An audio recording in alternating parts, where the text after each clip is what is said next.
This video is sponsored by the Model Centre. Hello everybody and welcome back to LMM. And if you're enjoying what you're seeing on the channel at the moment, how about giving this video a like and maybe subscribing to the channel to help us grow and perhaps even check out our Patreon. Today I'm here with my friend Tom of Boggles Kelly Station with all of his wonderful things at FebEX, a model railway show here in Alton. So I'm going to be helping him out for the day. Or not. Having been told that my assistance wasn't needed over with Boggles Kelly Station, I headed out into the show. First stop was K Street Yard, a Milwaukee Road HO switching layout set between the late 50s to the early 70s. It's a fictional location somewhere north of Spokane, Washington State. The idea behind the layout is because competition from the Burlington and the Great Northern, the main line to the yard was never built, so instead it has to rely on the original steeply graded line which threads its way between the buildings. This makes for complicated movements to spot loads in the correct location. The boards are recycled from a previous club layout, and the buildings are a mixture of Walthers and Bachmann kits, with some recycled buildings from other layouts, which have all been modified and are not built straight from the box. All in all, this comes across to me as being typically American. It has all the little things that cry out America, and it was hugely entertaining to watch the locomotives shunt backwards and forwards moving their loads. And of course, having the majority of the locomotives sound fitted really helped bring this layout to life, and I loved all of the illuminated lights and working level crossings that were fitted across the layout.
Next up was Roden. I've seen this layout before. It is a Colonel Stevens light railway modelled in P4, the more correct version of 00, and it represents Roden Station on the well-known Kent and East Sussex Railway in the mid-1920s. The builder of the layout used plans, drawings and photos to do their best to accurately represent the site within the constraints of the space available. Outside of the station limits, they've decided to bring some typical Kentish scenes in, such as an oast house, a hop garden and a windmill. I always love to see a functioning windmill on a layout. Everything on the layout and all of the stock are the builder's own work and represent around 20 years worth of work. Many of the trains run as mixed and have to drop off wagons in the yard on their way through, representing a realistic operation of how it would have been back in the day. And one of my favourite features about this is the operating level crossing. I just think that's really neat.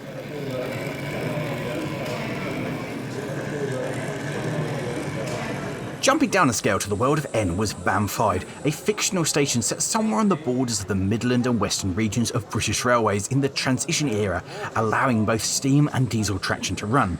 The station is served by regular passenger services and there are plenty of freight trains running through as well. Occasionally freight will call at the small station yard to pick up or deliver wagons.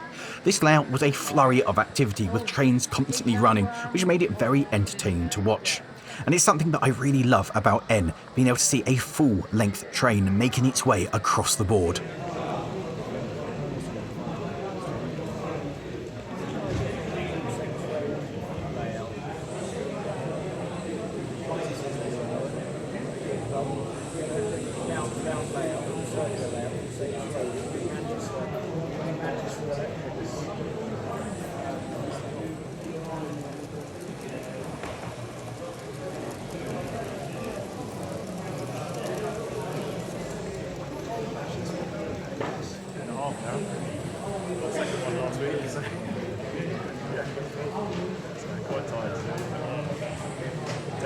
long break.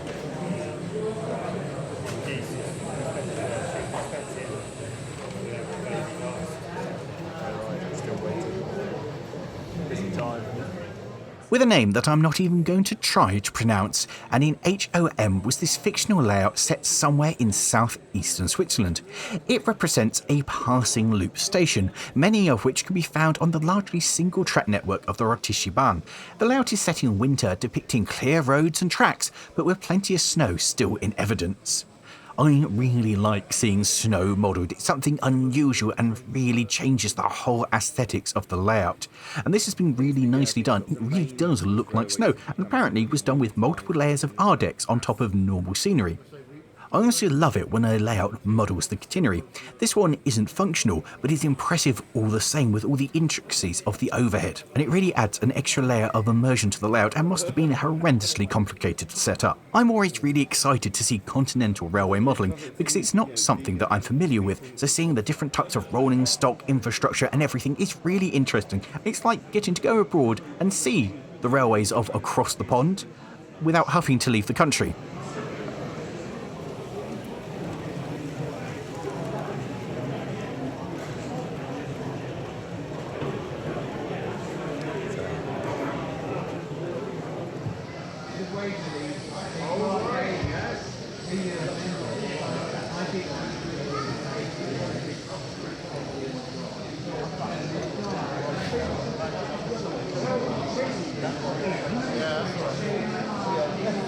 To engage.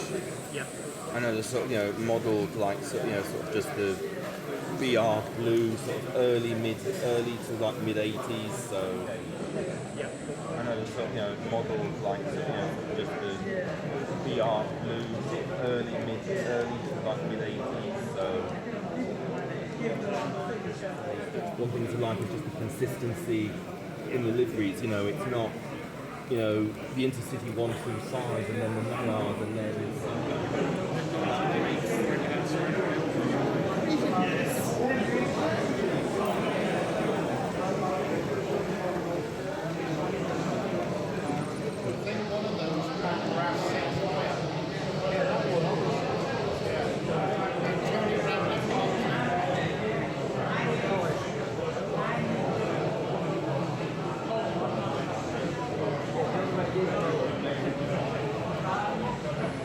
Staying with narrow gauge but moving to 009 was Blackmoor, a near-scale model of the intermediate station along the famous Linton and Barnstaple Railway, set in the September of 1930 when the railway was under the control of the Southern Railway. The line closed in 1935 and these days the station building still exists, much altered as a pub which is now owned by the Preserve Railway, with hopes that one day the railway will come back here. And this layout not only gives us a glimpse into the past of this iconic railway, but also a hint at what the future could hold. When I think of the Linton and Barnstaple Railway, this is the period and the condition that I see it in. I'm also always impressed when you have sound-fitted locomotives in 009. They're so small, but the sound was really quite impressive.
Staying with the same track gauge, but changing the scale entirely, was Drws-y-nant, a passing station on the Great Western Ruabon to Barmouth route, situated between Bala and Dolgellau in a wooded valley in mid-Wales.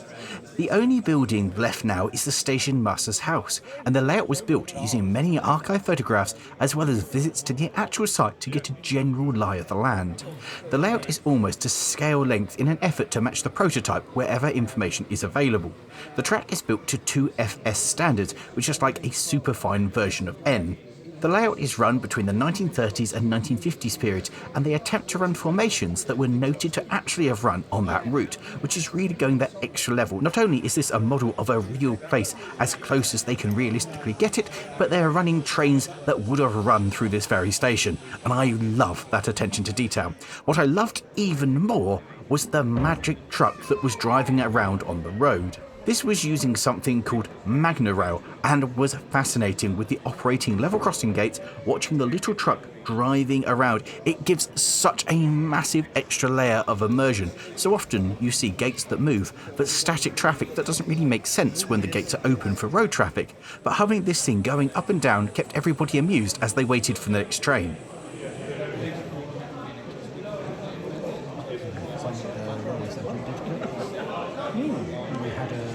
Day just for Christmas.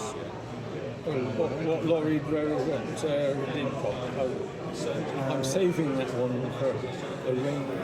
It was involved in an accident, we've had it all fixed, now it just needs reassembly. And it's never, the chassis is mint, so it's just been stopped. I need to do an outrigger on mine, I need to do the wiring to wiring that. Our 17-year-old daughter on that cab. That's standard for what I'd expect to see with what you're on. I went, okay, it's just smaller than it used to be.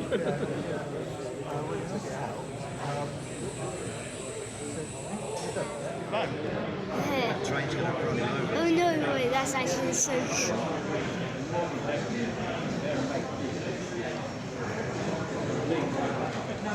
Runaway. Hang on.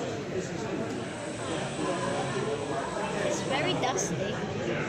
That train.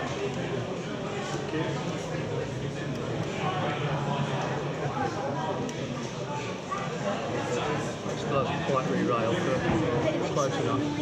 I'll get that, I can. As with all good model railway shows, there was a large number of traders in attendance with lots of shiny gubbins to tempt the money from one's wallet. Same model, like 40 years apart. Sometimes though, even at a show like this with a good number of traders and a huge variety of models, if you're looking for something specific, even once you've gone through all of the models on the stand, you can't quite find what it is you're looking for. And that's where our friends over at TMC come in, with a frankly insane number of models available in their Aladdin's cave of a showroom and a weathering service that is frankly second to none. These guys are the people that will help you find the model that you're looking for. And if you're looking for something glorious to grace your layout, may I suggest the exclusive LNER G5. This can only be purchased at TMC, who both commissioned it and did the research. There are 10 different versions of this available, including sound-fitted variations like the one that I've got here. And I'm not normally a fan of sound-fitted locomotives, but this is absolutely superb and ran incredibly well straight from the box. This hasn't been running. This came straight out of the box and was put on my rolling road, and I am very, very impressed. And what's more, right now, this stunning model has 20% off. Prices can't stay this low forever and are guaranteed to go back up before too long. So if you want one with 20% off, be sure to act now and secure your absolutely stunning G5. I know that I can't wait to put this thing on the modular and see what it will do. So get yours now with 20% off. Check the link over in the video description.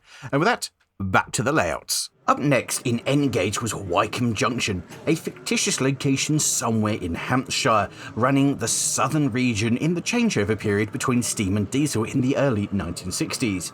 Occasionally, for a bit of variation, western region trains are seen running over the southern metals. With a double-track main line running into a station in a large yard, there's a huge variety of different traffic running in and out, really capturing the atmosphere of one of the busy sections of the southern route. This is one of my favourite periods to see modelled, as I really like the first generation diesels and seeing the different variety of steam engines grouped together under the BR banner and the standards sprinkled in between. and it means you can see a great variety of locomotives heading across the layout.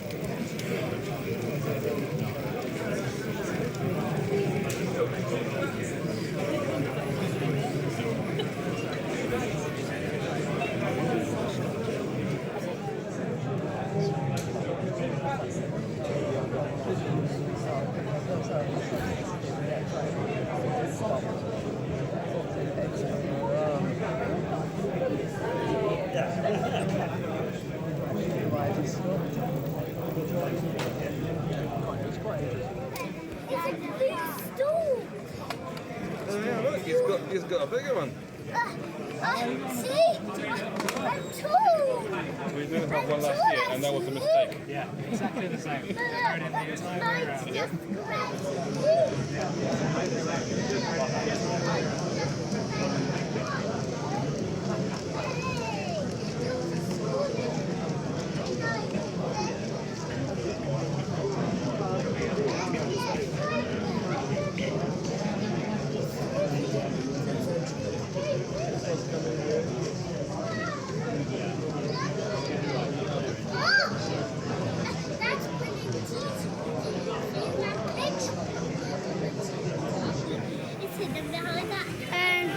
I've been here since half 10 this morning. Just gone for a lunch break and I'll come back again.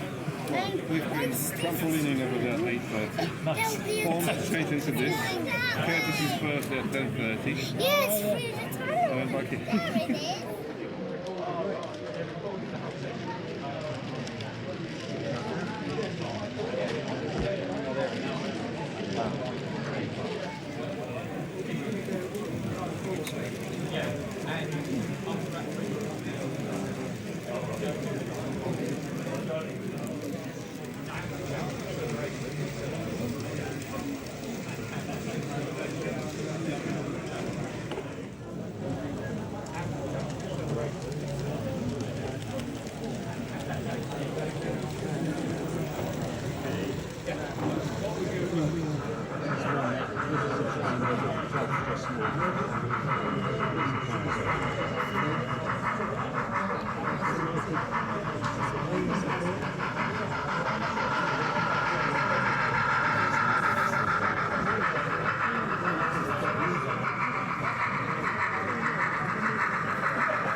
Moving on to 3 mil scale was Hove Hill, loosely based on a gypsum mine near Mountfield in East Sussex. The railway is hidden behind a row of trees, meaning you have to glimpse through it, making it feel somewhat more real. It's not right in front of you, it's more blended into the landscape, and I really like that. The industry involves moving wagons from one side of the layout to another, and it is a busy yard with locomotives and wagons moving about at all times. Plenty of shunting manoeuvres take place, and at busy times, trains pass in the loop on the layout. I love industrial engines, so this was right up my street. Particularly, it was a completely scratch-built model of the Garrett, like William Francis at Bressingham. I've never seen this thing modelled, and particularly in 3 mil scale, this was absolutely fantastic, and I was fascinated by it and spent a very long time watching it traverse the layout. 68 to 73. I wanted a helicopter that was going to cover both of them. Whirlwind. It was first time out there, wasn't it? Was it? Yeah. No, and he was moaning. Ian's son. And he was moaning about this went wrong and that was right. And Luke said, hang on, stop a minute, it's the first time out. The tricky bit was when he goes behind the building, you can't exactly see where it is.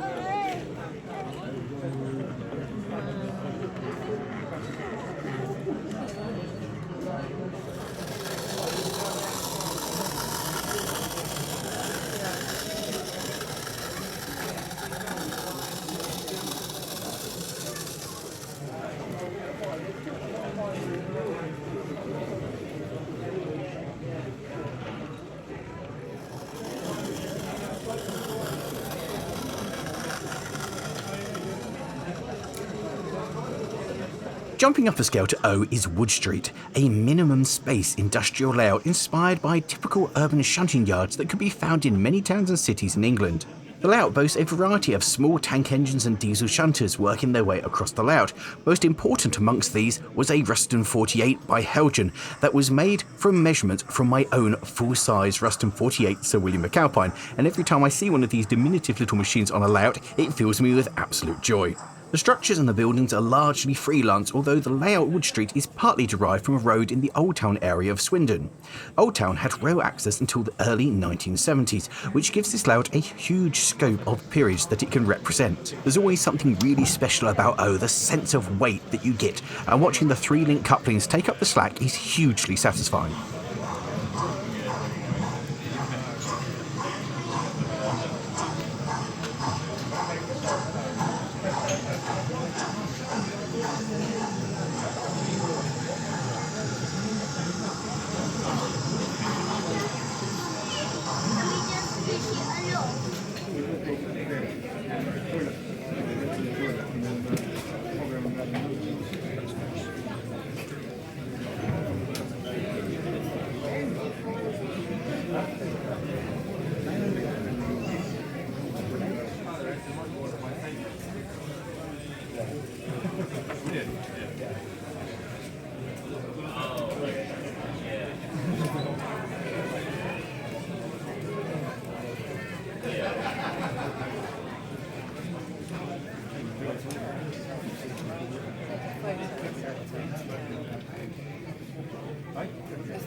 Is there a look, green one? Is he coming round the hill?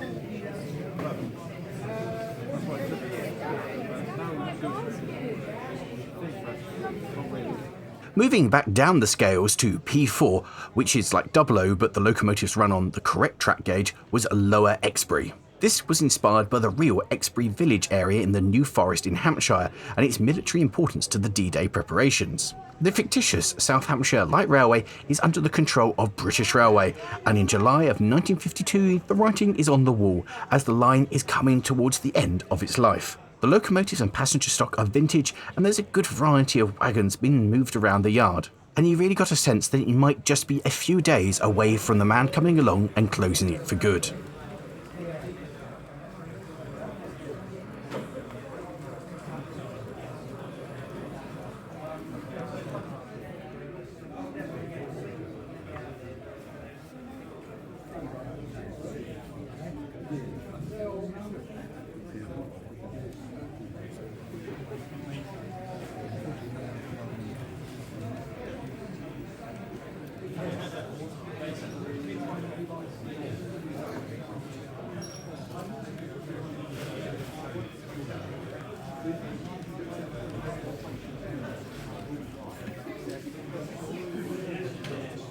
Wort is unlike anything that I have ever seen before in 00.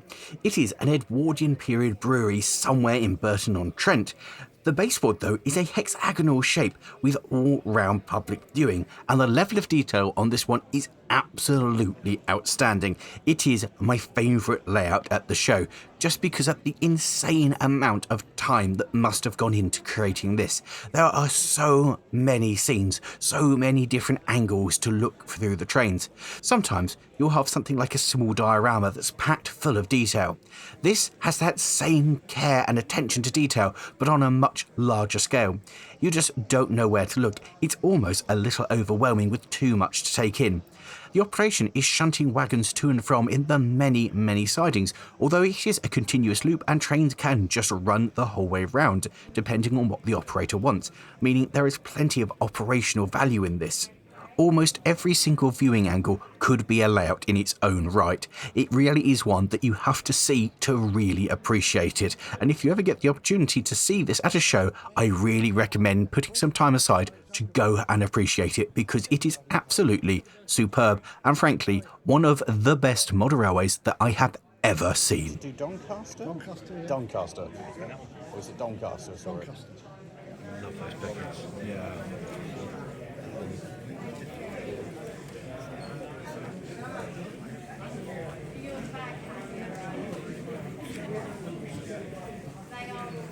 Got any model projects? Okay. onto the side for you guys coming in to certify the air tank in March. So once it's certified the air system, then we can actually run it public. Nice.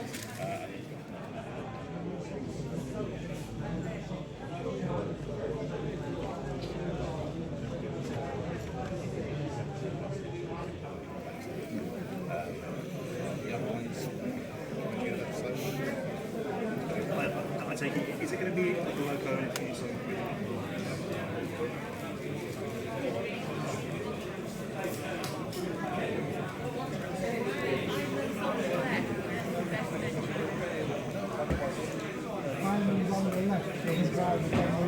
Yeah, he's doing it his early life. Well, in fact, his whole life was doing chickpea and working in the yard. Are you going to give it a cheesy name? Or just going to He's got a name now.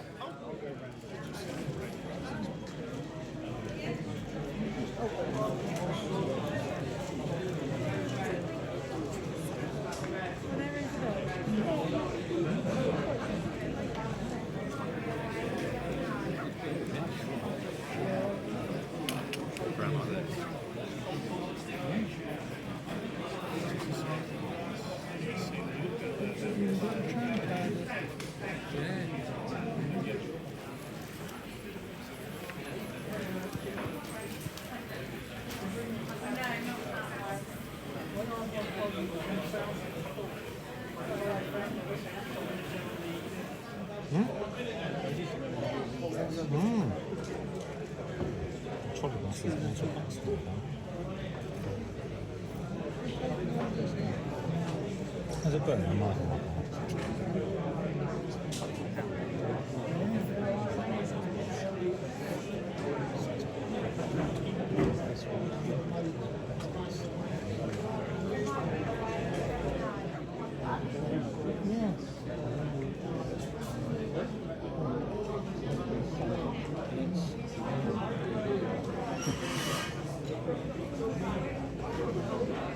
Woodbury Wharf was originally built as part of the Dave Brewer Challenge at the Expo Narrow Gauge exhibition in Kent in 2013.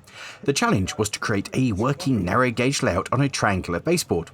Since then, the layout has been extended to include a continuous circuit with a passing loop at the rear. The layout represents a canal-side warehouse somewhere in England in the 1960s, and a wide selection of small narrow gauge locos and rolling stock can be seen traversing their way across the layout. This is oozing with the charm of the narrow gauge and the silly little railways that wound their way across the country. So there are three. You've got one on each loop and one halfway around the loop. Well, not halfway, but something.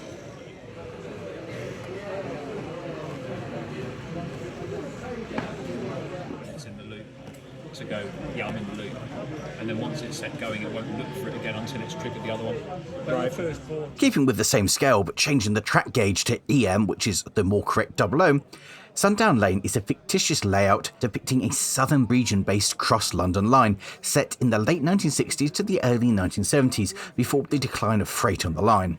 That means there'll be a wide variety of locomotives from the period, and the yard handles goods for various companies. There are frequent passenger services making their way up and down the line, as well as special workings, and one of my favourite features are the operating crossing gates, which really just add a little bit extra to the whole layout. I don't know the economics of it. How much more coal than you? They were saying to the meeting, weren't they? They said, well, you can't have a main line though, but they try and run a railway as well. So they're going to do it with weight. No, I'll be here tomorrow, yeah. I'm not sure quite what I'm doing. Our meeting's at 1 o'clock. So I'll either come in the morning and then disappear for the meeting and then come back. If you come to us, we can run it with 41312 before it's ticket run. Yeah? That would be nice. It hasn't got a lot of time on it. You would know it hasn't. And their other item is already dismantled. I think it's going to collect some trucks. It's going that way.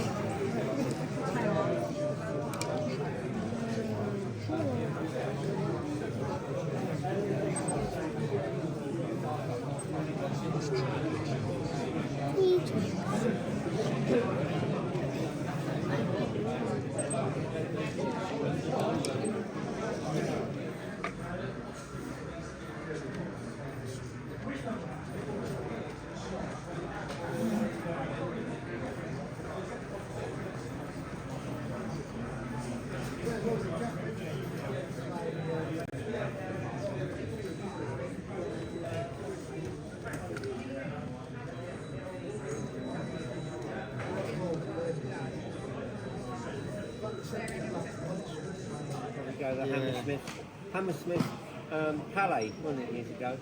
It was the Odeon when we used to go there. Yeah, Probably they love big bands. Yeah. Okay, I saw loads of groups there, yeah.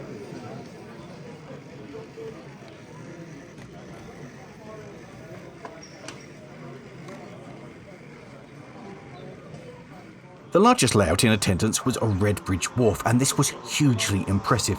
Set on a dockside with a massive expanse of water, the train runs around the back of the dockyard, which is the main feature of the layout, with shunting going on continuously.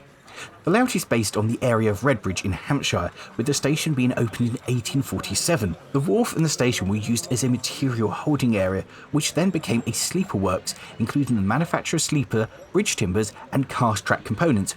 All these stages are represented on the layouts, and you can see the journey from wood being brought in, treated and have chairs added to it, and then a huge complicated section of point work being assembled over in the other half of the layout. The attention to detail is absolutely superb, and the more you look, the more that you find. The main line is exceptionally busy, with trains passing regularly. It's so busy, in fact, that there is a screen up telling you what the next train is going to be, and this is a wonderful feature that I'd not seen before. It was absolutely fantastic to be able to look up and know what was coming next, and I really appreciated it. It also shows the complexity behind the scenes of the layout. They have a dedicated signalman who sets the route and then a driver who drives it, and I think that's really quite cool. The layout is set in 1965, allowing a wide variety of steam and diesel traction to be used. And frankly, it's just a joy to watch. There's so much going on at any one time. I could have spent the entire day at the show just watching trains thunder back and forth on this. And despite the fact that we sat watching this for hours, we didn't see the same train enter the layout twice, because there is a massive fiddle yard behind it and everything is scheduled to a timetable, and that is simply glorious. This is a absolutely magnificent setup, and if you ever get the chance, go spend some time watching it, because it's mesmerising.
We had two chances.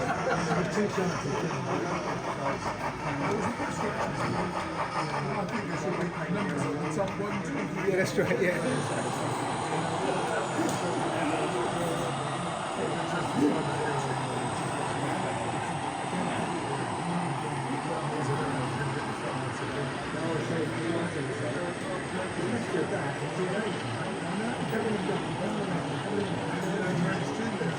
So we was staying and there's something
And finally, in Double O was Lockdown Sidings, which, as the name might suggest, was built during the lockdown. It was the builder's first attempt at a proper layout, designed to be a test bed before he moved on to a proper layout, but things got out of hand, and one thing led to another, and this took on a life all of its own. It's set in a fictional location somewhere in East Kent, on a former military depot, which now, in the 1950s, is used for a small amount of general goods traffic. The operation is simple. A small engine brings a couple of wagons into the scene, shuffles round a bit, and then takes a couple back. It's a great example of what can be achieved in a limited space and still give you some operational challenges and make it a fun layout to operate.